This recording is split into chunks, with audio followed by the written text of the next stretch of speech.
This module focuses on the instruction and assessment of emergent readers.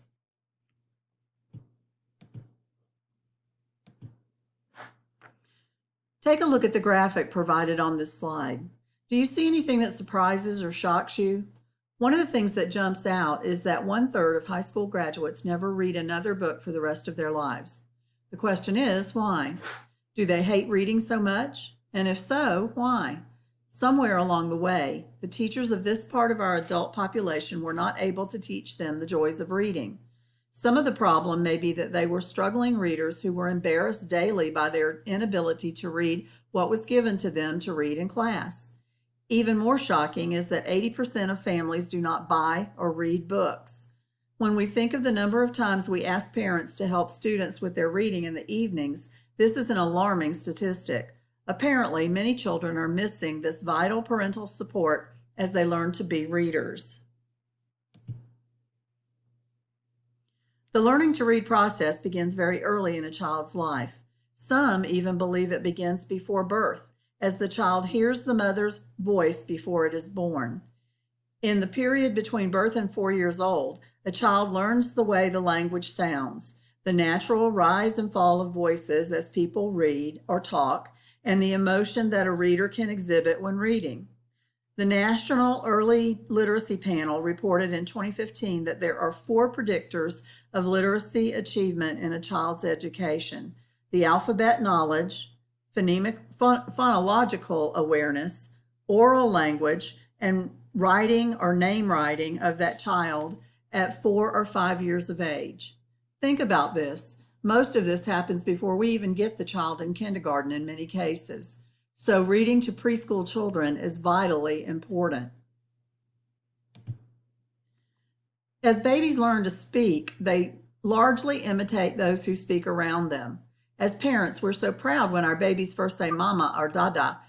What we don't realize is that they're just vocalizing the m or the duh sound. From these sounds, the toddler begins to make more specific words out of what she says. As a baby, she might point and say dog. Now the toddler is communicating with those around him. Look, there's a dog. Some statistics may say that by the time a child enters kindergarten, that child may have a vocabulary of more than 10,000 words, all learned from those around them talking with them. But what happens if all the pre-kindergarten child hears all day long are commands, such as put on your shoes, pick up your toys, eat your dinner, or get in the car? If no real conversation with children takes place, that 10,000 word vocabulary never gets built. If we want children to be successful readers, we have to talk with them and not just to them. Teachers have classrooms full of children with all sorts of vocabularies, which makes it very hard to help each and every child become a good reader.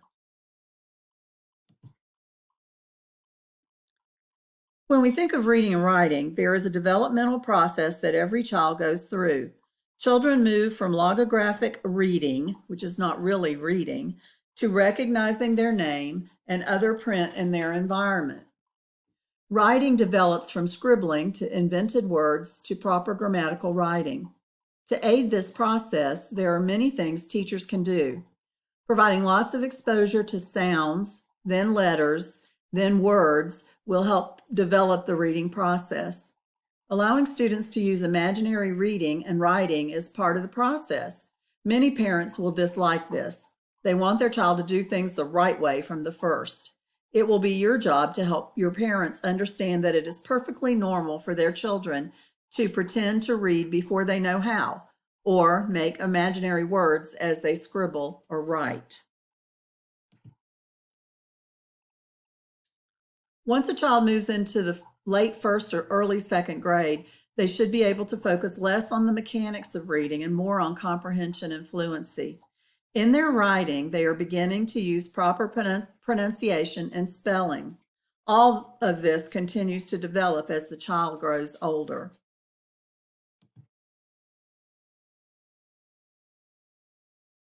The videos here on this slide are examples of early reading lessons.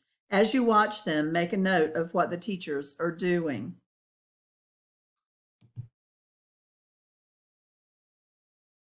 When parents ask what they can do to help their children outside the classroom, you can suggest that they may take the time to read to their children. It doesn't need to be a book. They can help the child read the environmental text around them. They can talk about the books they read with the child, asking questions about what happens in the book or how the child feels about what has happened already in the book. They can let the child help them write things, grocery lists, thank you notes, notes of encouragement to others. When children see adults doing the same things they are learning to do, they will learn them more quickly. As you look at this slide, project yourself into the future. What will you need to do to help your students to become good readers? You will be teaching them about print concepts, letter knowledge and decoding. You will be teaching them about the parts of books and how to care for books. And this happens in classrooms full of older students as well. You will want to label your room with student names and environmental print. If you have ELL students, then label the room in both English and the languages spoken by your students. This will help them to learn English and help your English speakers to learn a little of another language. In the video provided on the link on this slide, you will see what happens in an emergent reading program. Jot down notes as you view it and save them for future reference.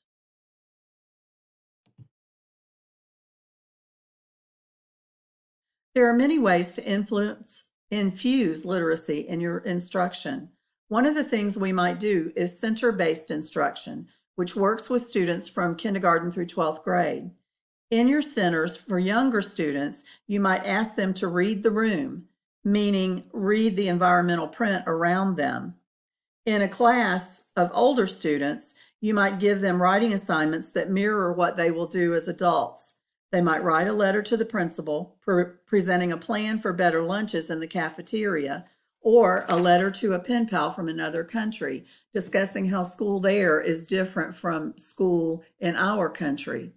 If it is in a center they are doing a lab experiment, you might want to provide books that will allow the student to read about that phenomenon they are seeing as they do that lab.